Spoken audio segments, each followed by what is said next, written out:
దేవునికి మహిమ కలుగును గాక. హల్లెలూయా. మంచిది.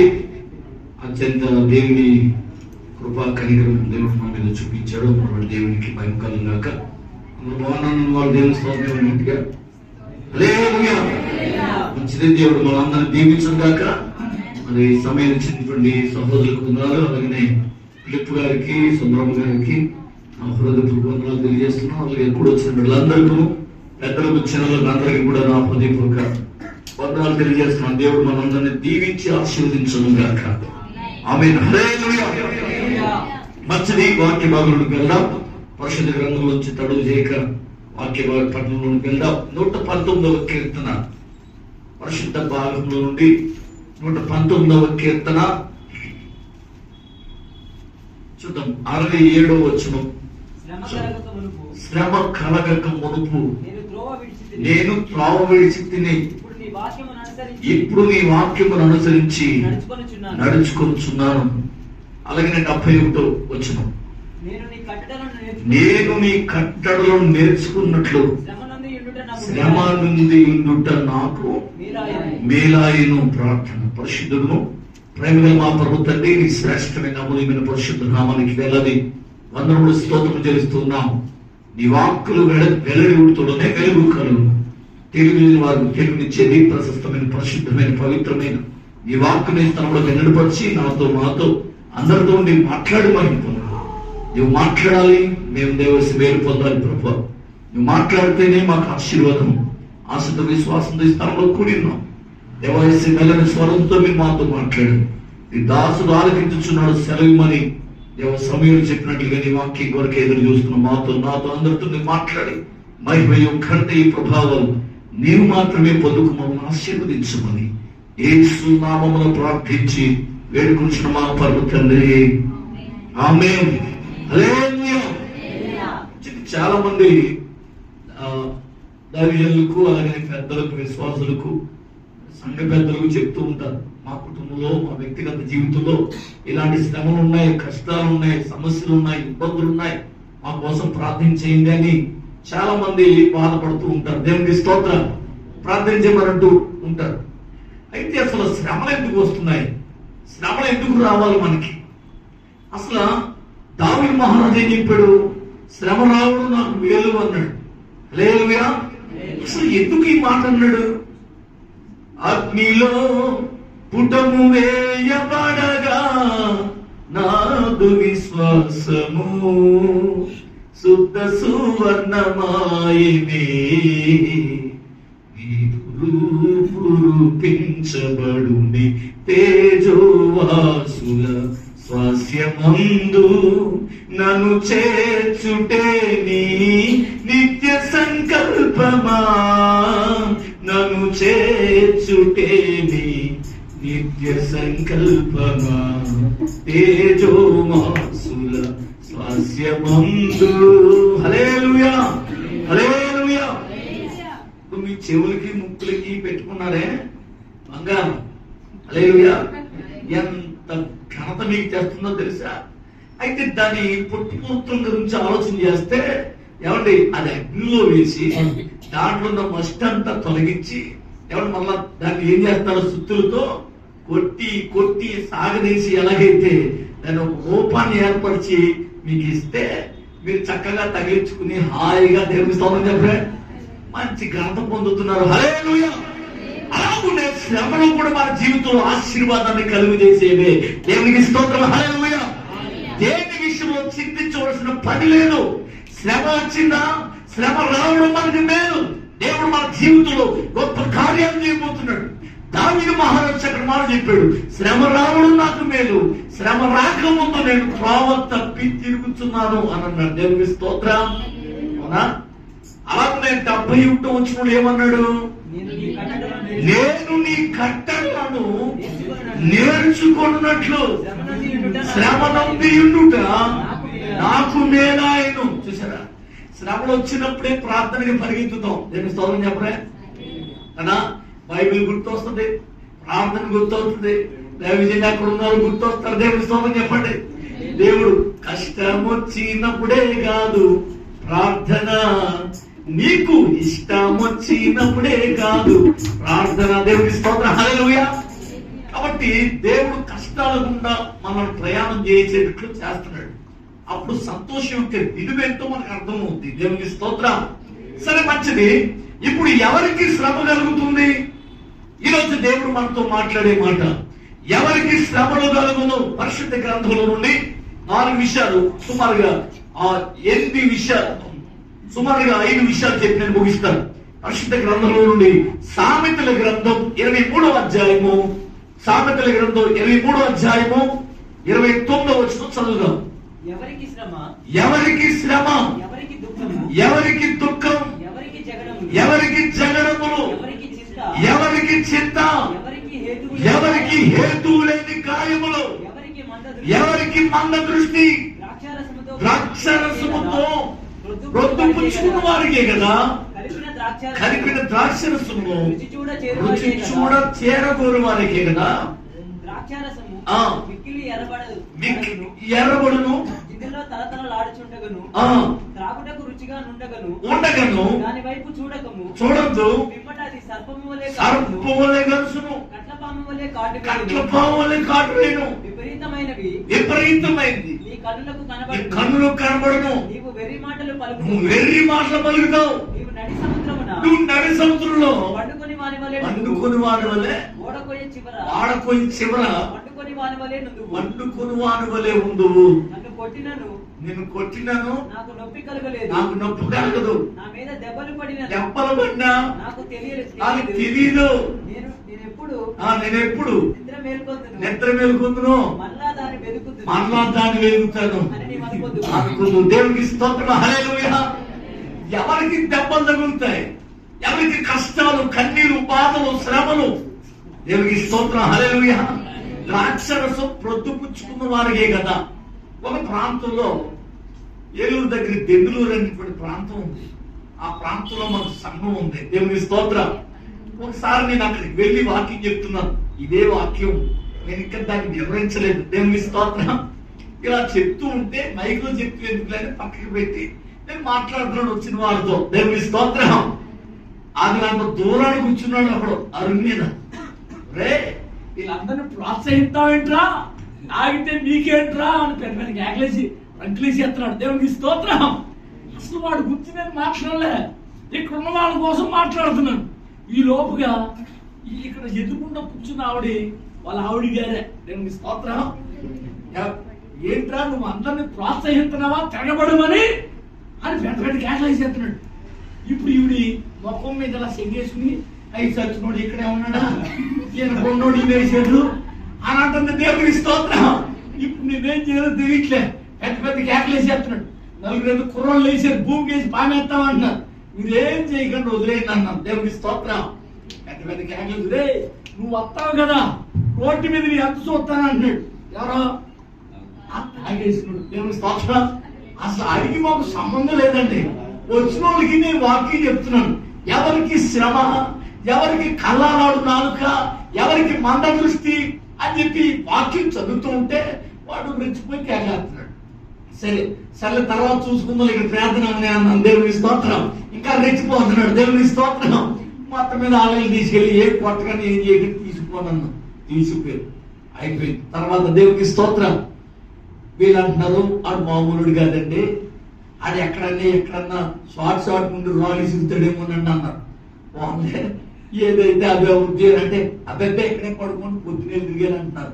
ప్రార్థన అయిపోయాక. దేవునికి స్తోత్రం. ఈలోపు అది కాదు అని చెప్పి అక్కడేం పడుకుంటాం, బయట వేసారు. ఏంటది? మంచం. దేవునికి స్తోత్రం.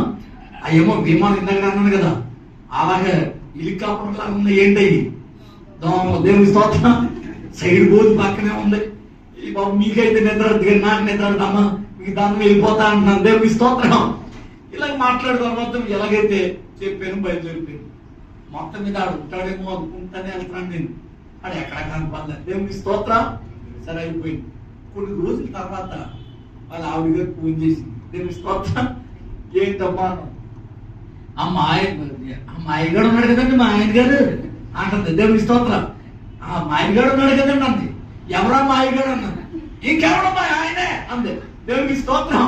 అయ్యో మా ఇగం చేసావా, సరే చెప్పమ్మా అంటే మనం ఏమీ తిరగబడ్డాడు కదా, ఇప్పుడు ఏదో కొట్లాట్లని వెళ్ళాడంట, చెట్ట కొట్టి సీఎం కొట్టేశారు, జైల్లో ఉన్నాడు, కేసు వేసేసారు ఆడి మీద అన్నారు. మీ స్తోత్రం. ఏమ్మా ఏంటంటే ఎవరో కొట్టుకుంటుంటే విడిపిద్దామని వెళ్ళాడంట, మధ్యలో ఆడు కొట్టుకుని ఈడు కొట్టేశారు, ఈ చెయ్యిరిగిపోయింది. దేవునికి స్తోత్రం. ఏదో మటర్ కేసు ఏదో ఉందంట, ఈడు వ్యాస్తం కూడా ఉందని లోపలేసేసారు. చెప్పండి, ఆ హాస్పిటల్ నుంచి వచ్చిన తర్వాత ఎడగెళ్ళిపోయాడు, ఆడగెళ్ళి రిమాండ్ చేశారు. రిమాండ్ చేసాక ఇప్పుడు వచ్చి పోవాలంటే ఫోన్ చేసి ప్రార్థన చేయమని అంటాను. అయ్యా మీకు ఏంటి మీ మీరు తిరగబడ్డాడు కదా ఆ రోజు, అందుకని మా ఆయనకి శిక్ష పడిందండి. పాత్రి గారు మీరు క్షమించాలని చెప్పన్నాడు. నేను ఎలా క్షమించాను? దేవునికి స్తోత్రం. నేను క్షమింతే ఏంటి, ఎవరు క్షమించాలా? దేవుడికి క్షమించాలి. దేవునికి స్తోత్రం. ఆడికి నాకు ఏమో గొడవ ఉందా? ఆడే రెచ్చిపోయాడు. దేవునికి స్తోత్రం. సరే ఒకసారి నేను ఇదే వాక్యం ఎక్కడ చెప్పిన ఈ వాక్యంతోనే నాకు గొడవ వస్తున్నాయండి. దేవునికి స్తోత్రం. హల్లెలూయా. ఓసారి దుబ్బ అనే ప్రాంతంలో ఏమంటే అక్కడ మాకు చర్చ్ ఉంది, అక్కడ చర్చ్ లో ఉండి వాకింగ్ చెప్తున్నాడు. ఓ పెద్ద పెద్ద క్యాకులేసి ఎగిరి వాకింగ్ చెప్తున్నాడు. ఇదే మాట పట్టుకుని మైక్ పక్కన ఇటేచ్చు కదా, దేవునికి స్తోత్రం. మైక్ లో పట్టుకుని వాకింగ్ చెప్పేస్తున్నాడు. పక్కనే ఉన్నాడు. మెట్ట మధ్యాహ్నం వచ్చాడు 12 గంటలు, శుభ్రంగా తాగేసి పొలం నుంచి వచ్చాడు. దేవునికి స్తోత్రం. అదిగో నా కోసమే చెప్పావు నువ్వు అని చెప్పి క్యాకులేసి చెప్తున్నాడు. కిటికీలోంచి చూస్తాను అండి రంకులేసి చెప్తున్నాడు. నా గురించి కాదేమో పక్కల గురించి అనుకుంటున్నాను నేను. అమ్మ తలుపులు కొద్దిగా జారేయండి అమ్మా, ఏదో గొడవలు వినపడుతున్నాడు. గొడవలు ఏంటంటే మీ గురించే తెలుస్తున్నాడు. దేవునికి స్తోత్రం. అప్పుడు నాకు అర్థమైంది, అయ్యి బాబు ఏదో అయిపోతుందని చెప్పి ఏంటని ఆలోచించడం. ట్రావెల్ గురించి వచ్చింది కదా, అక్కడ రేజ్ అయిందని అనుకున్నాను. దేవునికి స్తోత్రం. కాబట్టి ఆ తలుపులు వేసామన్నా తలుపులు వేసేసారు. నువ్వు బతుకుతావా, నిన్ను బతకనిస్తానా, మా ఊరు రానిస్తానా, నీకు ఏం చేస్తాను చూడని పెద్ద పెద్ద ఎగలేసేస్తున్నాడు. నాకేం వినపడినట్టుగా వాకింగ్ చెప్పేసారు సరిగా ఆమెనని చెప్పేసి ప్రయత్నం చేసి వెళ్ళిపోయింది. దేవునికి స్తోత్రం. మరలా వారం వచ్చినప్పటికి చర్చి పక్కన టెంట్ వేసి ఉంది. ఏంటా అని అనుకుంటే అతనే చనిపోయాడు. నాకు ఆ రోజు చాలా బాధ కలిగింది. ఏమి చెప్పలేకపోయింది, ఏమి చేయలేకపోయింది. చాలా బాధ కలిగి కన్నీళ్ళు కాచి మాటలు ప్రార్థన చేయడం మొదలెట్టాను. ఏమో ఆ రోజును క్షమిస్తే గనక ఈ రోజు నా వ్యక్తి ఉండునేమో. నీ శత్రువును ప్రేమించమన్నావు కాబట్టి నన్ను క్షమించు ప్రభు అని నన్ను నేనే నలగొట్టుకుని కన్నీళ్లు కాచి ప్రార్థన చేసి ఆ రోజు ముగించి వెళ్ళిపోయారు. దేవుని స్తోత్రం. హల్లెలూయా. అభ్యంతరములు రాకమాను ఎవరి వల్ల వచ్చిన వారికి శ్రమాన్ని వాక్యం చెప్తుంది. హల్లెలూయా. సరే వినండి, ఇప్పుడు ఎవరికి శ్రమ అనంటే ఆ ద్రాక్షరసం ప్రొద్దుపుచ్చుకున్న వారికే కదా అన చెప్పాను. నేను ఒకసారి మాట చెప్పాను. మా ఊళ్ళో ఒకడు ఉన్నాడు, వాడి పేరు రంగా. దేవుని స్తోత్రం. మళ్ళీ లైవ్ లో వెళ్తే నాకు మీరు గొడవ వచ్చేస్తారు. దేవుని స్తోత్రం చెప్పండి. అదిగో నా పేరు ఊరంతా టంకేసేస్తున్నాను. దేవుని స్తోత్రం. హల్లెలూయా. ఏ రంగం చెప్పలేదు, ఇంటి పేరు చెప్పలేదు. దేవుని స్తోత్రం చెప్పండి. గొడవ వచ్చిన ఏం అవ్వదు. దేవుని స్తోత్రం. అయితే ఆ రంగారోడు 15 మంది ఉన్నారు మా ఊళ్ళో. దేవుని స్తోత్రం చెప్పండి. హల్లెలూయా. ఇప్పుడు గుడన్న ఒక కొట్లో పని చేస్తున్నాడు. నడుచుకుంటా ఇదే పోతాడు కాలగట్టి నుంచి. ఆడికి సైకిల్ తాకట్టెట్టేశాడు, బండి తాకట్టెట్టేశాడు, అన్ని తాకట్లు ఉన్నాయి. ఎందుకని అది ఇంకా ఎవరో డబ్బిచ్చేవాళ్ళు లేడు కాబట్టి కొట్లో చేరాడు. ఏమంటే కానా కష్టం మీద ఆ కొట్లో నెల వరకు చేస్తూ నెల జీతం ముందే తీసేసుకుంటాడు. దేవుని స్తోత్రం. అప్పుడు ఒక 500, అప్పుడు ఒక 500 మొత్తమే వేసేస్తాడు. లాస్ట్ కి ఏముండదు. దేవునికి స్తోత్రం. నడుచుకుంటా వచ్చి ఏమంటే ఏలూరు సైడ్ వచ్చేటువంటి ఆ బస్ స్టాండ్ కాడ ఆగి అక్కడే వైన్ షాప్ ఉంటుంది. అక్కడికి వెళ్ళి ట్యాక్స్ కట్టి వచ్చేస్తాడు. దీనికి స్తోత్రం. వచ్చిన తర్వాత హలో ఆటో అంటాడు. ఆటో ఆగుద్ది. మా ఊరు సెంటర్ లో రోడ్డు కాడ ఆగి అక్కడి నుంచి కిలోమీటర్ లోపలికి నడవాలి. దీనికి స్తోత్రం. మెయిన్ రోడ్ నుంచి ఏమంటే 4 ఇల్లు కిలోమీటర్ దూరం నడుచుకుంటా రాత్రి 11:30 గంటలకి నడుచుకుంటా వచ్చేటప్పటికి మా ఊరు ఎంట్రన్స్ లో చెరువు ఉంటుంది. అక్కడికి వచ్చేటప్పటికి కిక్కెక్కుంది. ఏమి స్తోత్రం. అక్కడికి వచ్చిన అంటాడు, అవే మన ముందు పోయి నన్ను ఎవడో తోచేశాడు అని అంటాడు. ఎవడో తోడు ఆడికి ఆడే పడిపోతాడు. అలా దేక్కుంటా నడుచుకుంటా వెళ్ళి ఎవరి ఇంటి ముందులైతే ఆగాడో ఆ ఇంట్లో వాళ్ళు పెద్ద పైనుంచి దుబ్బిచ్చాడు. గుడి పెద్ద పుడింగి అయ్యేం పెద్ద పెద్ద కేకలేసి ఆ ఇంట్లో ఉండి పేరెత్తి తింటా ఉంటాడు. ఆ రాత్రి అర్ధరాత్రి 11:30కి ఆ ఇంటి వాడు కానీ మెలుగుగా ఉంటే వాడు వచ్చి రోడ్డుకేసి బాగేసి వెళ్ళిపోతాడు. ఆడికి వీడికి ఏం గొడవలు లేవు. వీడి నోరు కుదిరింగా ఉండక, ఎందుకని ఎవరికి కళ్ళలాడు నాలుక, ఎవరికి మంద దృష్టి అన్నాడు కదా, ద్రాక్షరసం ప్రొద్దుపుచ్చుకున్న వారికే కదా అన్నాడు. నిజంగా ఆ చేతులు నిండా కాయాలి. అర్ధరాత్రి నేను ప్రార్థన నుంచి వెళ్తా ఉంటుంటే రోడ్డు మీద పడుకుని ఉంటాడు కదా అబ్బాయి రంగా ఇంటి మీద చెప్పలే హల్లెలూయా. ఈ రోడ్డు మీద పడి ఉంటాడు. అప్పుడు ఏంటి పడుకున్నాడు అని అంటే పక్కలు అంటారు శుభ్రంగా తాగేసి ఎవరితో పెట్టుకుంటారు, చెట్టపూడి పాడేశారు. దేవుడికి స్తోత్రం. ఇప్పుడు చెప్పండి, ఎవరికి గాయాలమ్మా? ఊరికి దెబ్బలు ఎవరు తగిలితే విక్రింతల పాలు చేయను, దరిద్రులు అవుతారు. బైబిల్లో చాలా రకాలుగా దాని గురించి వ్రాయబడింది. దేవునికి స్తోత్రం. అసలు శ్రమలు ఎందుకు వచ్చాయి, కుటుంబంలో కలహాలు ఎందుకు వచ్చాయి, సమస్యలు ఎందుకు వచ్చాయి అని అంటే కారణం ఇదే.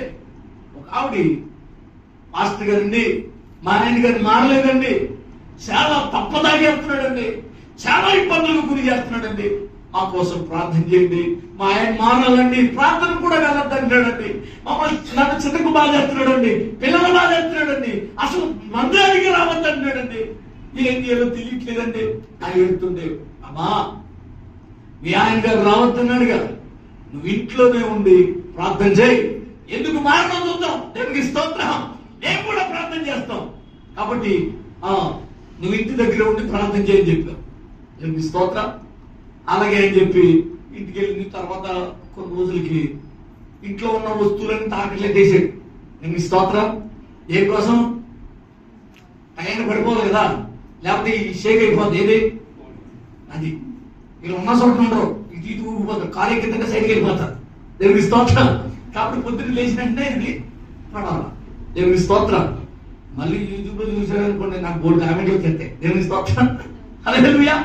సరే, ఇప్పుడు మొత్తం మీద ఇంట్లో వస్తువులన్నీ తాకట్టు పెట్టేశాడు. వాళ్ళ ఆవిడ గారి మెల్ల ఉన్న గొలుసు, ఆవిడ కూడా గొలుసు ఒకసారి చెప్పేది, ఆవిడ గొలుసు కనపడకుండా ఎక్కడో దాచేసింది. ఒక రోజు ఎక్కడికో ఫంక్షన్కి వెళ్ళడానికి తీసి పెట్టుకుని మళ్ళా త్వర త్వరగా వచ్చి దాద్దాం అనుకునేటప్పుడు కంటపడిపోయింది. ఎవరికంట?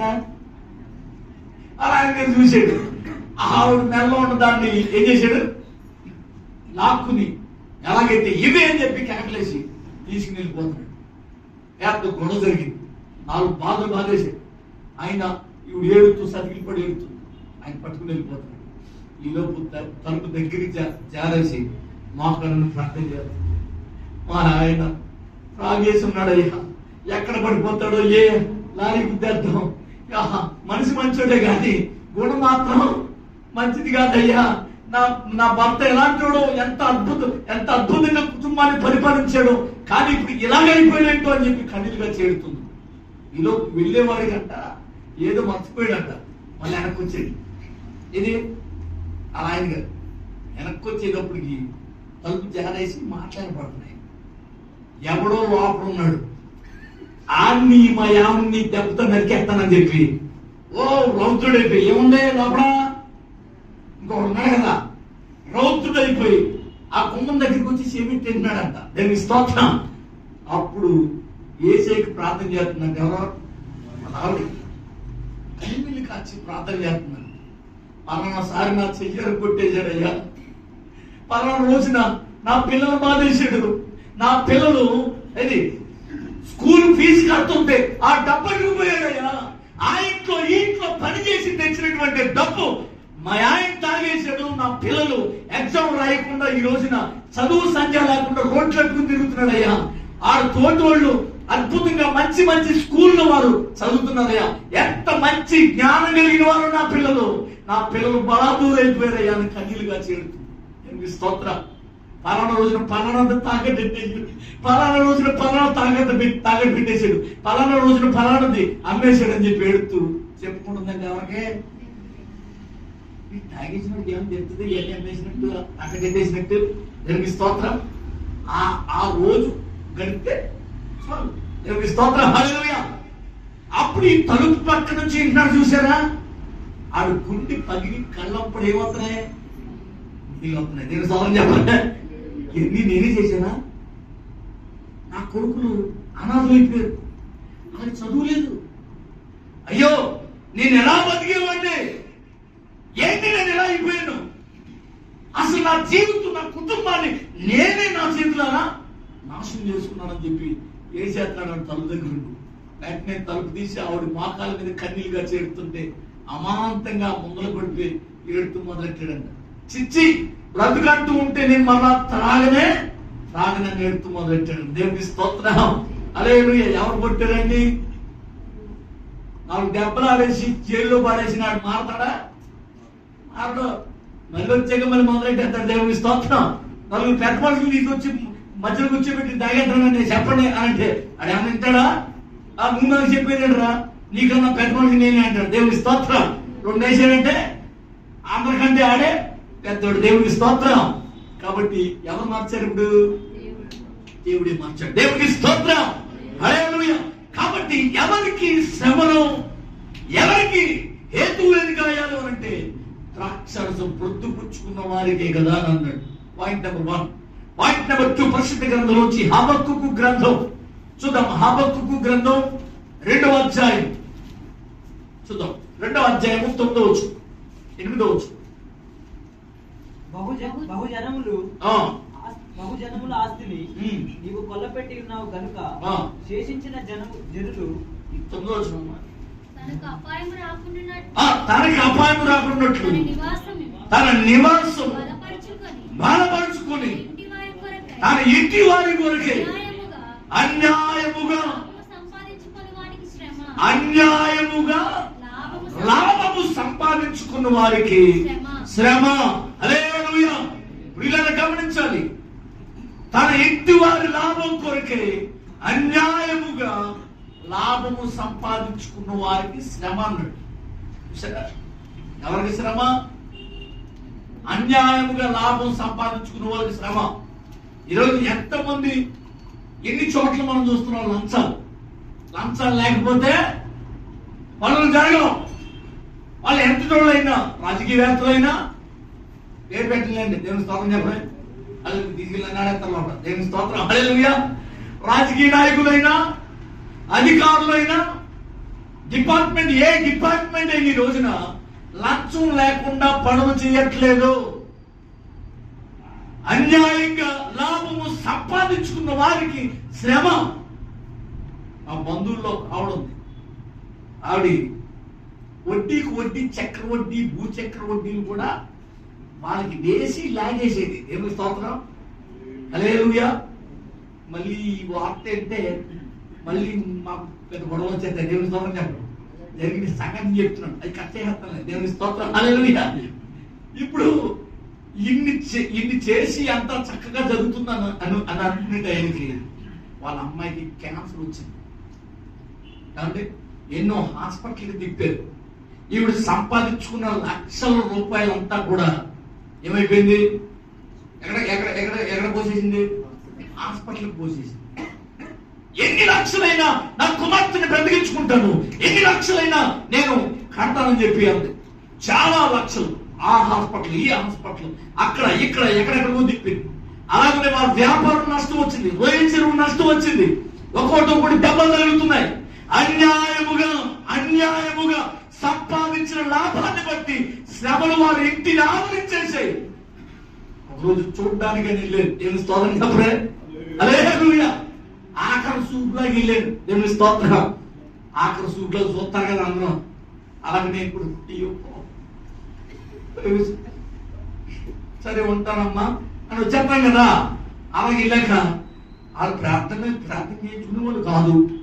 ఇంత బొట్లు బోనాలు ఎత్తి కొద్దిగా ఎదిగిందంటే తిరుపతి, కొద్దిగా ఎదిగిందంటే అన్నవరం, కొద్దిగా ఎదిగిందంటే చిన్న తిరుపతి, కొద్దిగా ఎదిగిందంటే ఇంకో ఊరు. దేవుని స్తోత్రం. ఆవిడ ఆ కూతురు ఆ ఆయన కొడుకు కూడా గుండెల మీదే కనబడిపోదు. నేను స్తోత్రం చెప్పలే. ఆ ఇంట్లో అడిగితే తోపానికి మనకి పొగసూరు పోయి ఇల్లంట.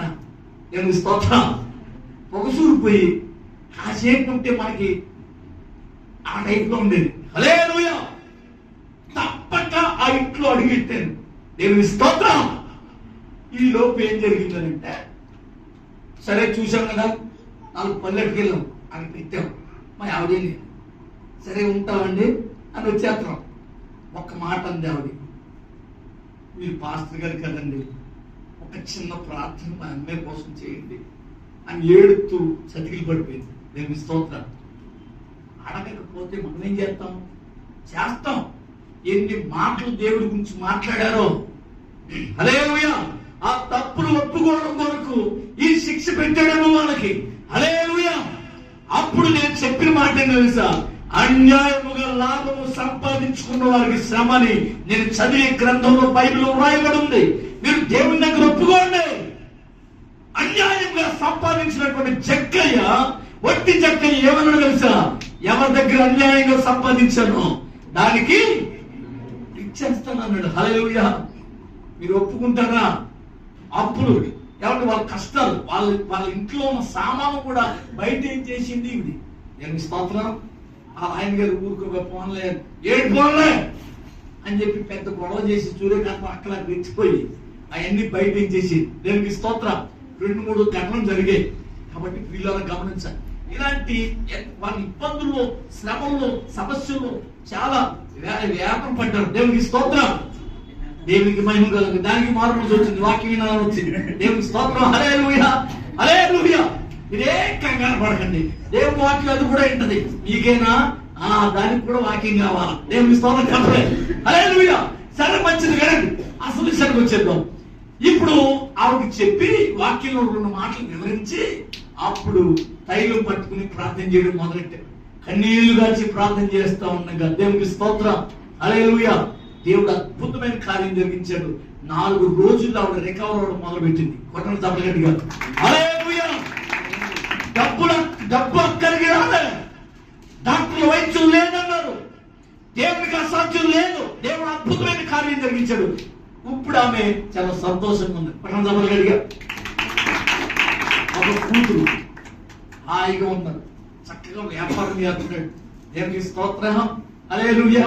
ఆయన శుభ్రంగా ఇతర రాష్ట్రాల్లో కూడా వ్యాపారం చేస్తున్నాడు ఆయన గారు. దేవునికి స్తోత్రం. హల్లెలూయా. కాబట్టి వ్యాపారంలో పడ్డారు. ఇప్పుడు వడ్డీలకి తిప్పట్లే. వడ్డీలు తిప్పు సరే బాగానే ఉంది. ఎవరి ధర్మ వడ్డీలు అయితే బాగానే ఉంటుంది. ఏంటంటే 3 రూపాయలు 10 రూపాయలు అంట. ఏంటది వడ్డీ? దేవునికి స్తోత్రం చెప్పరా. హల్లెలూయా.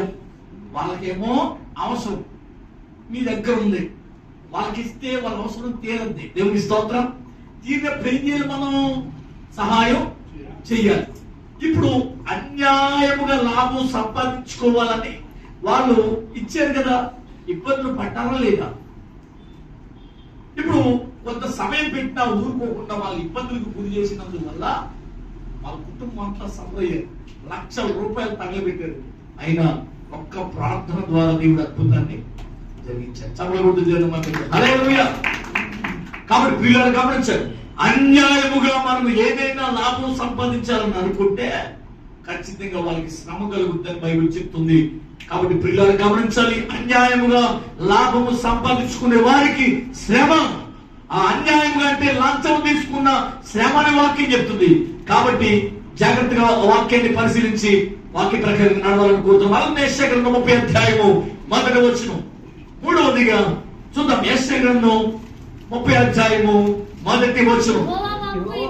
యెహోవా వాక్కు ఇదే, లోబడిన పిల్లలకు శ్రమ. 3వదిగా లోబడిన పిల్లలకు శ్రమ అన్నాడు. అయితే ఇప్పుడు మనం ఎవరికి లోబడాలా? ఎన్నిసార్లు గద్దించిన గద్దింపుకు లోబడిన వాడు తిరుగు లేకుండా హఠాత్తుగా నాశనం అవునని వాక్యం చెప్తుంది. దేవుడు గద్దించినప్పుడు దేవుడి వైపు తిరగాలంతా. ఆకాశమా ఆనందించు, భూమి చెవియొక్కు, నేను పిల్లలు పెంచి గొప్పవారుగా చేశాను, వారు నా మీద తిరగబడి ఉన్నారు. లోబడిన వాళ్ళని ప్రజల వైపు దినమెల్లా నా చేతులు సాగుతున్నానని యెషయా 65:2 చెప్పాడు. యెషయా 1వ అధ్యాయం అంటాడు, లోబడిన వాళ్ళని పిల్లలకు హల్లెలూయా ఆకాశం ఆలకించు, భూమి చెవియొక్కు, పిల్లలు పెంచి గొప్పవారికి చేసిన వారు నా మీద. దేవునికి స్తోత్రం. నాలాంటి కోడి పిల్ల చెప్పింది మీకు ఒకసారి. నాలాంటి కోడి పిల్ల తల్లి పిలుస్తుంటే నేను రాను పో, తినే టైంలో కొబ్బరొక్క అంటావు, నీ దగ్గరికి రావాలి, ఏం చేయాలో చెప్పు, కాసేపు తిప్పుకుంటావు ఇటు ఇటు, తర్వాత వెళ్ళిపోండి అంటావు, మళ్ళీ మేద్దాం వచ్చేటప్పటికి కొబ్బరొక్క అంటావు, మళ్ళీ వచ్చేస్తావు. ఇది ఆటకేం ఉందా? నా ఎక్కడ నాదే, నాకు ఎక్కడ వచ్చాయిగా, అడుగుతూ నాకు తెలిసింది కదా, నా ఇష్టమైన త్రోవకి వెళ్ళిపోతాను, నీకు ఎందుకంట అని నాలాంటి కోడి పిల్ల రాను పో అన్నట్ట. నేను స్తోత్రం చెప్పలే. హల్లెలూయా. రావాలంటే ఆదివారం రావాలా, మంగళవారం రావాలా, గురువారం రావాలా, శుక్రవారం రావాలా, నీకు మమ్మల్ని అవ్వరా, శనివారం రాత్రి కూడా రావాలా, ఏంటి ఈ పని మాటలకి మమ్మల్ని తిప్పేస్తున్నారు అని చాలా ఫీల్ అవుతూ ఉండొచ్చు. దేవుని స్తోత్రం చెప్పండి. హల్లెలూయా. అలాగే నాలాంటి కోడి పిల్ల రాను పో అంది అనేటప్పుడు వచ్చేసేది ఎవడాడు ఎంత అలాగే ఏం చేసింది, అలా కలుసుకుని కాళ్ళతో ఎగిరిపోతుంది. అప్పుడు తీరా చూసుకునేప్పుడు ఎక్కడుంది, భూమికి ఆకాశానికి మధ్యలో ఏలాడుతుంది గెత్త కాలంలో. హల్లెలూయా. ఆ కాళ్ళతో గుచ్చుతా ఉంటుంటే అప్పుడు కన్నీరుగా చేరుతూ మొదలుతుంది. అయ్యో నా తల్లి ఎందుకు నన్ను పిలిచిందో, ఎందుకు నన్ను ఈ రకంగా ఆహ్వానించిందో, రమ్మని పిలిచిందో నాకు అర్థం కాలేదు. ఇప్పుడు నేను యాత్ర పడుతున్నానే, చావు బతుకులకు లోనైపోయానే, అప్పుడు కన్నీరుగా చేరుతుంది. ప్రయోజనం ఏమన్నా? దీనికి స్తోత్రం. హల్లెలూయా. చాలా మంది సమయం ఉండగా దేవుడి మందిరానికి రావడానికి ఇష్టపడరు. కష్టం, కన్నీరు, శ్రమలు, బాధలు, నిందలు, అవమానాలు, వ్యాధులు కలిగిన తర్వాత దేవుడి మందిరం ఎప్పుడు వెళ్ళాలా, దేవుడి మందిరం ఎప్పుడు ప్రార్థన జరుగుతుందా, ఎప్పుడు దైవజనులతో చెప్పాలా, ఎప్పుడు విశ్వాసంతో చెప్పి నా అవసరాలు తీర్చు, నా అవసరాల కొరకు ప్రార్థన చేయించుకోవాలని ఆసక్తితో రాత్రులు బాగా నిద్రపడదు. దేవునికి స్తోత్రం. ఎప్పుడు కష్టం వచ్చినప్పుడు. హల్లెలూయా. అవేమి రానప్పుడు దేవుడి మందిరాన్ని ఆశ్రయిస్తే ఎంత బాగుండను. హల్లెలూయా. కష్టం వచ్చినప్పుడు వస్తే అంటాడు, మీరు ఎక్కడోళ్ళు అంటాడు. దేవునికి స్తోత్రం.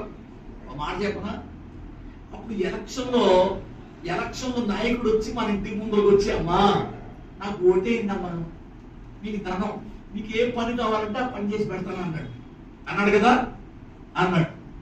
అయితే చేస్తానా అన్నాడు. చేస్తానమ్మా, చేయడానికే నాకు ఓటేయిందమ్మా అన్నాడు. బతుకున్నాడు. అయితే చేస్తావా అన్నాం. అయిపోయింది. ఆయన నెగ్గేసాడు, వెళ్ళిపోయాడు. 4 సంవత్సరాల తర్వాత వెళ్ళి ఆయన ముందు నిలబడి అన్నాకు ఎవడ ఈ అమ్మాయిలో ఏంటాడా, ఏమన్నాడా, ఎవరావిడ అక్కడి నుంచి టచ్ ఆడుతుంది నిలబడింది. ఆయన ఎవరు? నేనేనండి.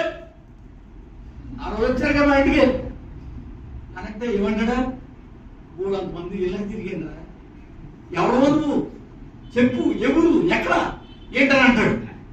ఇప్పుడు ఓటేసి వెంటనే బొకే ఇచ్చుకుని ఎక్కడికెళ్ళాలా, నేను మీకు ఓటేసానండి అని చెప్పింది పదే అప్పుడప్పుడు కనపడుతున్నాం అనుకో, వీడు మా కార్యకర్త తెలుస్తుందని చెప్పే. హల్లెలూయా. ఈ నా జెండా ఇంటికి మోసేది కాబట్టి ఇది ఏమైనా సరే ఇది మేలు చేయాలనుకుంటాడు. నువ్వు నక్కి 4 సంవత్సరాల తర్వాత వెళ్ళి నేనే అని అంటే ఏమంటాడు, నువ్వు ఎవడరా ప్రభు అంటాడు. దేవునికి స్తోత్రం. కాబట్టి ప్రియులారా, మనం నిత్యము దేవుని మందిరానికి వస్తూ నిత్యము ప్రార్థన చేసే వాళ్ళగా ఉంటే మనం ఎవరో దేవుడు తెలుసు. పట్టణంగా హల్లెలూయా. హల్లెలూయా. కష్టం వచ్చినప్పుడు వచ్చి నేనే అంటే నువ్వెవరో అంటాడు. హల్లెలూయా.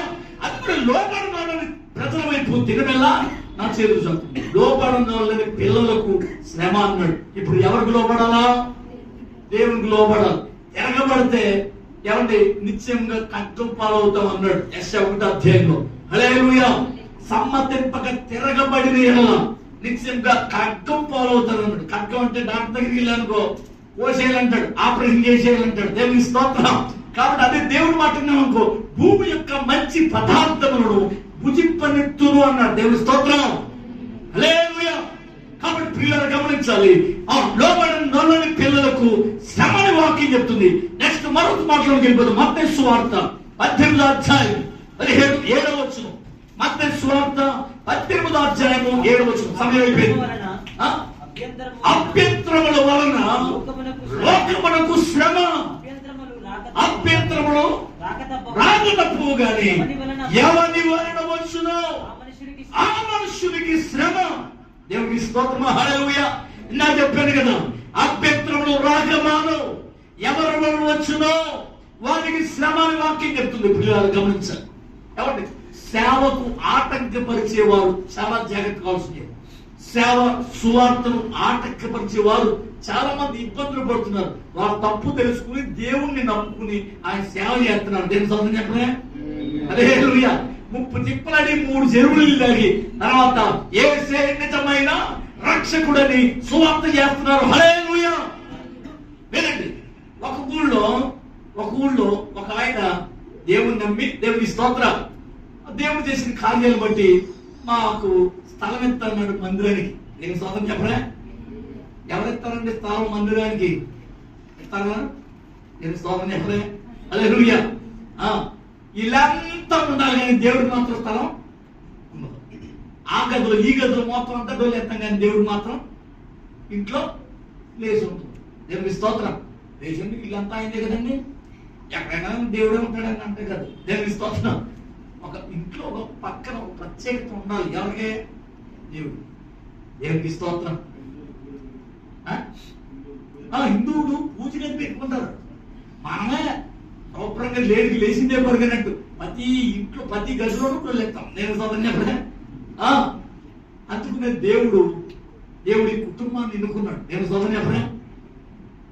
ఇక్కడ దేవుడికి ఏమి చేశారు? వీళ్ళు ఇంత స్థలం అద్దెకిస్తే ఎంత వచ్చునో నేను స్తోత్రం చెప్పనా? అందుకద్దా మా ఇల్లే దేవుడిది. కొట్టం తప్పలేదుగా. ఆ ఇల్లే మాది ఆయన అని చెప్పి దేవుడికి ఇచ్చేసారు. దేవుడి స్తోత్రం చెప్పడం. హల్లెలూయా. సరే, ఇప్పుడు ఏం చెప్పుకున్నాం? ఒక ఊళ్ళో స్థలం ఇస్తా ఉన్నారు. ఏది? చర్చి కట్టుకోవడానికి. సరే కదా అనుకున్నాం. 30 ఏళ్ళ నుంచి మందిరానికి వస్తున్నటువంటి ఒక కుటుంబం భార్య భర్తలు వెళ్ళి రిజిస్ట్రేషన్ రేపు అనంగా వెళ్ళి కంప్లైంట్ పెట్టేశారు. అలా చర్చికి వచ్చేవాళ్ళే పక్కనే చర్చి కట్టారనుకో, మళ్ళీ మాకు రేపు చెవులు పగిలిపోతా ఉంటాయి. ఇక్కడ చర్చి కడతారంట, రేపు పొద్దున అందరూ వచ్చేస్తారా, ఇక్కడే కార్లు బొల్లు పెట్టేస్తారు, మాకు చాలా ఇబ్బందిగా ఉంటుంది. కాబట్టి చర్చి ఇక్కడ కట్టకుండా ఆపేయండి అని చెప్పి మేము పెట్టినట్టుగా తెలియకూడదని చెప్పి ఇంకొకరు పెట్టి ఆపిచ్చేసాం. ఎనిమిది స్తోత్రం. ఆగిపోయింది రిజిస్ట్రేషన్. తర్వాత అయిందని ఉంది దాన్ని కూడా పక్కన. హల్లెలూయా. ఏం జరిగింది అంటే నిజంగా 10 రోజులు తిరగకుండా ఆవిడ తేడా వచ్చింది. తేడా వచ్చిన తర్వాత తీసుకెళ్తే డాక్టర్ బతకు అన్నారు. క్యాన్సర్ గడ్డ అంటే ఆపరేషన్ చేసిన బ్రతకదన్నారు. కొన్ని సుమారుగా 4 నెలలు అనుకుంటా, 4 నెలలు 6 నెలలు బతికింది.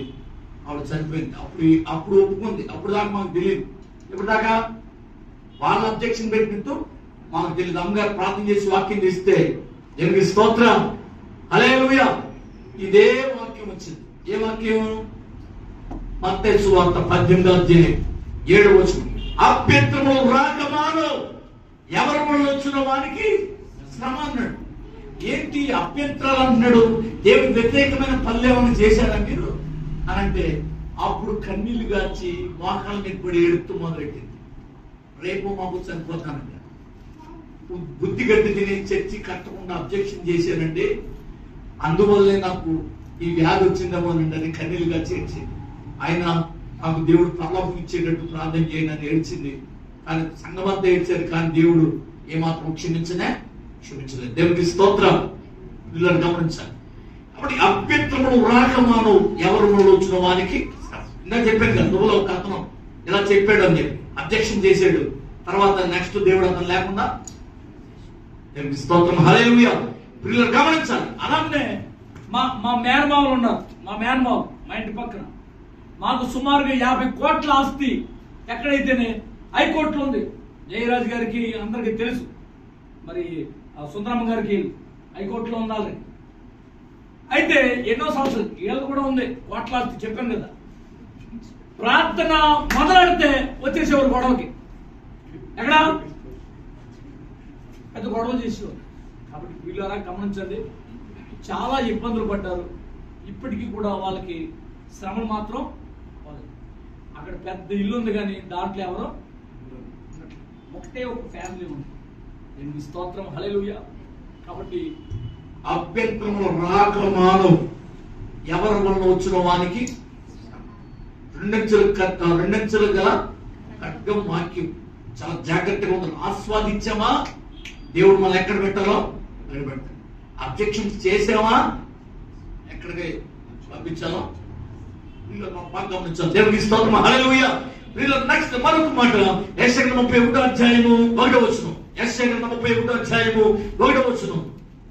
ఎవరికి శ్రమ? ఇశ్రాయేలు పరిశుద్ధ దేవుని రక్ష పెట్టక యెహోవా యొద్ద విచారింపకయు సహాయము నిమిత్తం ఐగుప్తునికి వెళ్ళుచు గుర్రములను ఆధారం చేసుకుని వారి రథములను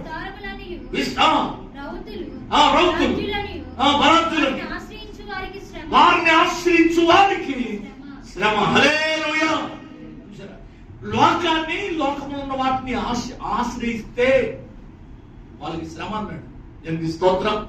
అధికారుల్ని మాకు బంధుబలగం ఉంది, లేకపోతే మాకు గొప్ప గొప్ప రాజకీయవేత్తలు ఉన్నారు, హల్లెలూయా, మాకు ధనం ఉంది అని అనుకుంటే ఖచ్చితంగా వాళ్ళకి శ్రమను బైబిల్ చెప్తుంది. ఎవరిని ఆశ్రయించాలా? జీవం కలిగిన దేవుణ్ణి ఆశ్రయించాలి. లోకాన్ని, లోకంలో ఉన్న వాటిని ఆశ్రయిస్తే ఖచ్చితంగా వాళ్ళకి శ్రమ కలుగుతుంది. లోకంలో ఉన్నదంతా ఏంటి? శరీరాశ, నేత్రాశ, ఏమో ఇది తండ్రి వల్ల పుట్టినవి కాదు. హల్లెలూయా. నెక్స్ట్ లాస్ట్ గా మత్తయి సువార్త 26వ అధ్యాయము 24వ వచనం చెప్పుకుందాం. మత్తయి సువార్త 26:24. మనుష్య కుమారుని గురించి వ్రాయబడిన ప్రకారం ఆయన పోవచున్నాడు గాని ఎవరి చేత మనుష్య కుమారుడు అప్పగింపబడుతున్నాడో ఆ మనుష్యునికి శ్రమ అన్నాడు కదా. హల్లెలూయా. కాబట్టి మనం బాగా గమనించాలి. ఇస్కరియోతు యూదా యేసు ప్రభువును అప్పగించాడండి. సంతోషంగా బ్రతకగలిగాడా? 30 వెండి నాణాలకి యేసుని అమ్మేశాడు. అర్థమైందా? అమ్మేశాడు కదా. 30 వెండి నాణాలు వచ్చాయి కదా. ఆ వెండి నాణాలు అతనికి ఏమన్నా ప్రయోజనకరమైనయా? సత్యాన్ని అమ్మివేశాడు. నీతిమంతుడని యేసుని అప్పగించాడు. సిలువేసండి, ఈయన అవసరం లేదు మాకు, ఈయన సిలువేసి చెప్పండి, ఈయన మాకు అక్కర్లేదని చెప్పి ధృవీకరించాడు. అమ్మేశాడు కానీ ఆ డబ్బుతో అతను తిని తృప్తి పొందలేదు, ఫలసాయము అనుభవించలేదు. అలా ప్రధాన యాజకుల దగ్గరికి వెళ్ళి పడేశాడు. అయ్యో నీతిమంతుడు నేను అప్పగించానే అని ఏడుతూ మొదలుపెట్టాడు. హల్లెలూయా. పరిగెత్తుకుని వెళ్ళి ఏం చేశాడు? ఉరి పెట్టుకుని చచ్చిపోయాడు. వీళ్ళని గమనించాలి. ఆ డబ్బు పట్టుకెళ్ళి భూమి కొన్నాను అనుకోండి, అయితే అది అతను అనుభవించనే. వీళ్ళని గమనించాలి. ఎప్పుడమ్మి వేసావో యేసయ్యను, ఎక్కడమ్మి వేసావో దేవదేవుని, ఉద్యోగంలోన, దాంపత్యంలోన, ఏకాంతంలోన, దైవ సేవలోన యోచించు మానేస్తమా, గమనించుమ విశ్వాసి. ఒక్క పూట కూటికై జ్యేష్ఠత్వపు హక్కును అమ్మి వేసుకున్నాడు ఏసావు. ధన పొందగోరి నయమాన్ని వెంబడించి కుష్టు పొందుకున్నాడు గెహజీ. లోకం అశాశ్వతమని ముందే ఎరిగి శాశ్వతుడగు యేసు ప్రేమ రుచి చూచి ఎలా బ్రతుకుచున్నావో, ఎందులో పడిపోయావో యోచించు మానేస్తమా, గమనించుమా విశ్వాసి. ఎప్పుడమ్మి వేసావో యేసయ్యను, ఎక్కడమ్మి వేసావో దేవదేవుని. హల్లెలూయా. క్రైస్తవ పేరును కలిగి అన్యునిగా జీవించి ఉభయచరపు జీవితం మాదుకో. వెచ్చగా ఉండు లేక చల్లగా నుండు, నులువెచ్చని జీవితం బహుఘోరం. ఎలా బ్రతుకుచున్నావో, ఎందులో పడిపోయావో యోచించు మానేస్తమా, గమనించుమా విశ్వాసి. హల్లెలూయా. భక్తుడు పాట కట్టుకుని పాడాడు. గమనించాలి. దేవునికి స్తోత్రం. ఎప్పుడు అమ్మేశాం మనం? ఎన్నిసార్లు అమ్మేసావు యేసుని? ప్రియులారా గమనించాలి, మనుష్య కుమారుని అప్పగించువానికి శ్రమ. పేతురు అన్నాడు, ఆయన ఎవరో నాకు తెలియదు. హల్లెలూయా. తర్వాత గుండులు మాకు నేర్చాడు, యేసు మాకు అక్కర్లేదా నమ్మేశాడు. ఇస్కరియోతు అయ్యో యేసు కావాలని చెప్పి ఏడ్చాడు. దేవునికి స్తోత్రం. ఎన్నిసార్లు ప్రభువుని అప్పగించే విధంగా బ్రతికావు? ఏ విధంగా క్షమాపణ వేడుకు. నీ ఇష్టమైన త్రోవలు తొలగిపోతూ ఇష్టమైన మనసు బట్టి దేవునికి అవమానకరమైనటువంటి మాటలు మాట్లాడచ్చు, అవమానకరంగా తిరుగుచు దేవుని నామానికి దోషణ కలిగేటట్లుగా ప్రవర్తించలేమో. అప్పుడే మనం యేసును అప్పగించిన వారు అయిపోతాం. వీళ్ళు గమనించారు, మన కొరకు విలువైన రక్తాన్ని చిందించడానికి యేసు ప్రభు వచ్చారు. దేవునికి స్తోత్రం. హల్లెలూయా. మనం రక్షించడానికి వచ్చారు. సత్యమును అమ్మివేయద్దు, దాన్ని కొని నీ యొద్ద దాచి ఉంచు మన దేవుని వాక్యం చెప్తుంది. కాబట్టి ప్రియులారా, ఎవరికి శ్రమ కలుగును? మనం విచ్చలవిడిగా లోకానుసారంగా ప్రవర్తించిన వారమైతే క్రీస్తును మరలా సిలువకు అప్పగించిన వారం అవుతాం. యేసు రక్తంలో కడగబడ్డాం కదా, యేసును కలిగి జీవించాలి. యేసు నీతో ఉండాలని కోరుతున్నాడు, నీలో ఉండాలని కోరుతున్నాడు, నీ ఇంట్లో ఉండాలని కోరుతున్నాడు. నీతో ఉన్నటువంటి యేసుని నువ్వు లోకానుసారంగా ప్రవర్తించినట్లయితే మరలా యేసుని రెండవసారి సిలువ వేసినట్లే. అందుకనే ఈ రోజే గమనించి, ఇస్కరియోతు యూదా యేసును అప్పగించాడే, అతనికి ఏమాత్రం మనశ్శాంతి లేకుండా ఊరి పెట్టుకు చచ్చిపోయాడు కదా. కాబట్టి అలాంటి శాప జీవితం ఎవరికి రాకూడదని దేవుని వాక్యం ద్వారా ఈరోజు నేను నీకు తెలియజేస్తున్నాను. ఎక్కడైనా యేసును అప్పగించే విధంగా కాక యేసును కలిగిన జీవితం కలిగిన వ్యక్తిగా నువ్వు ఉండాలని ప్రభు పేరు తెలియజేస్తున్నాను. హల్లెలూయా. 91వ కీర్తన 15వ వచనంలో ఆయన అంటున్నాడు, శ్రమలో నేను అతనికి తోడే ఉండి అతన్ని విడిపించి గొప్ప చేస్తానని. కొట్టగా హల్లెలూయా. శ్రమలో నేను అతనికి తోడేమంటాను. దేవుడు చెప్తున్నాడు, శ్రమ వచ్చిందని బాధపడుతున్నావా? కన్నీరుతో బాధపడుతున్నావా? శ్రమలతో బాధపడుతున్నావా? సమస్యలతో బాధపడుతున్నావా? వ్యాధి బంధకాలతో బాధపడుతున్నావా? దేవుడు అంటున్నాడు, నువ్వు శ్రమలో నిలబడిన వ్యక్తి అయితే ఖచ్చితంగా నేను నీతో ఉంటానని ప్రభు చెప్తున్నాడు. హల్లెలూయా. అలాగే కీర్తన గ్రంథం 103వ అధ్యాయము 119వ అధ్యాయం 92వ వచనంలో ఒక మాట కనబడుతుంది. 119వ కీర్తన 92వ వచనం, నీ ధర్మశాస్త్రము నాకు సంతోషమియ్యని ఎడల నా శ్రమయందు నేను నశించిపోదునయ్యా అని ఏడుస్తూ ప్రార్థన చేస్తున్నాడు కీర్తనకారుడైన దావీదు. అందుకనే పరిశుద్ధ గ్రంథంలో 120వ కీర్తన మొదలు వచ్చిన ఒక మాట, 120వ కీర్తన, నా శ్రమలో నేను యెహోవాకు మొరపెట్టగా ఆయన నాకు ఉత్తరం ఇచ్చిన. హల్లెలూయా. హల్లెలూయా. మన దేవుడు జాలి కలిగిన వాడు, మన దేవుడు కనికరం కలిగిన వాడు. ఒకవేళ దేవుడికి వ్యతిరేకమైన కార్యకలాపాలు చేస్తూ శ్రమల్లో కొట్టిమిట్లాడుతున్నావేమో, దేవుడు వాక్యం చెప్తుంది, దేవుడు వాక్యం నీకు ఆదరణ కలిగించేది, దేవుడు వాక్యం నీకు నెమ్మది కలిగించేది. ఆ వాక్య ప్రకారం నడిస్తే శ్రమ నుండి దేవుడు నిన్ను తప్పిస్తాడు. నువ్వు మొరపెడితే దేవుడు నీ ప్రార్థన వింటాడు. ఆ శ్రమను నీకు తోడే ఉండి నిన్ను విడిపించి గొప్ప చేస్తాడు. అట్టి భాగ్యం దేవుడు నీకు నాకు అనుగ్రహించి నడిపించును గాక. ఆమె ప్రార్థన చేద్దాం. మనం కూడా కళ్ళు మూసుకుందాం, ప్రార్థన చేద్దాం. అతను హృదయపూర్వకంగా రెండు చేతులు జోడించి దేవుడితో మాట్లాడదాం. హల్లెలూయా. హల్లెలూయా. హల్లెలూయా. ఎన్నో శ్రమలు, కష్టాలు, కన్నీరు, బాధలు, సమస్యలు, ఇబ్బందులు, వ్యాధులు మనం ఆవరించి ఉన్నాయేమో. ప్రభుతో మాట్లాడదాం, తీర్మానం తీసుకుందాం. అయ్యా, నీ వాక్యం ద్వారా మాతో మాట్లాడావు.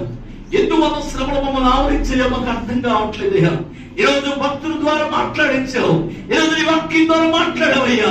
అవును ప్రభా, అభ్యంతరములు వలన శ్రమలు వచ్చునని, దేవ మనిషి కుమారుని అప్పగించడం వల్ల శ్రమలు వచ్చునని, దేవాయసనికి స్తోత్రమైన లోబడినందువల్ల శ్రమలు వచ్చునని దేవాయసనికి స్తోత్రం నీ వాక్యంలో వ్రాయించావయ్యా.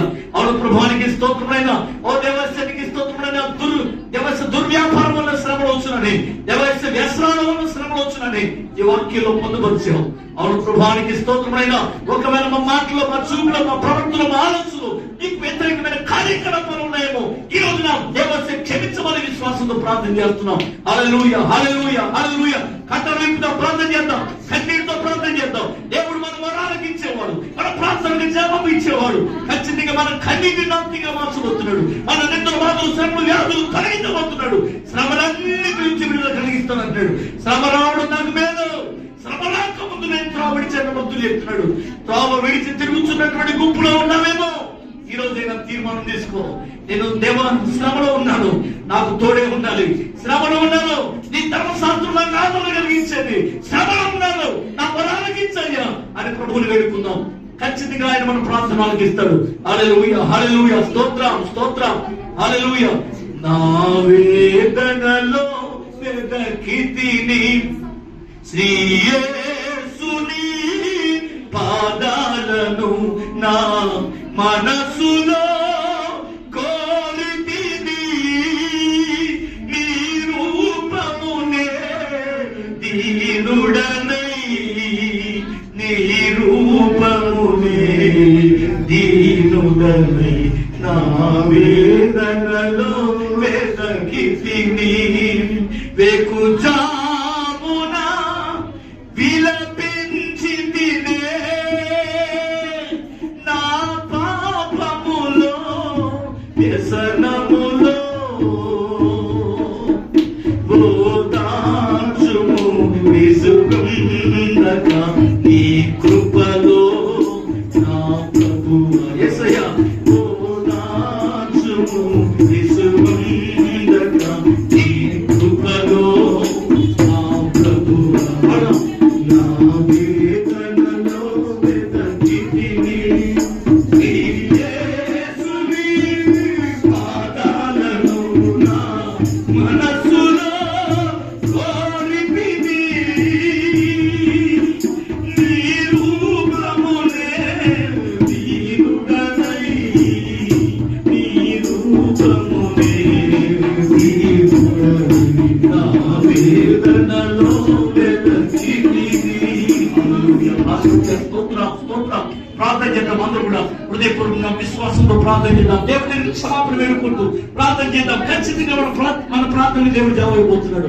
మన ప్రార్థనని దేవుడు జవాబు ఇవ్వబోతున్నాడు. విశ్వాసంతో దేవుడి సమయంలో కన్నీళ్ళు కాచి ప్రార్థన చేద్దాం. ఈ సమయంలో అసంభవం ప్రార్థన చేద్దాం. స్తోత్రాలు చెల్లిస్తున్నాను తండ్రి. అయ్యా తండ్రి, ప్రవర్షమ మాకు మేలని మేము నమ్మడానికి అయ్యా తగిన విశ్వాసం మీరు మాకు అనుగ్రహించింది దేవా. అయ్యా తండ్రి, శ్రమలలో అయ్యా దేవా మీ వైపు మేము చూడడానికి అయ్యా తగిన అయ్యా తండ్రి ప్రభా విశ్వాసం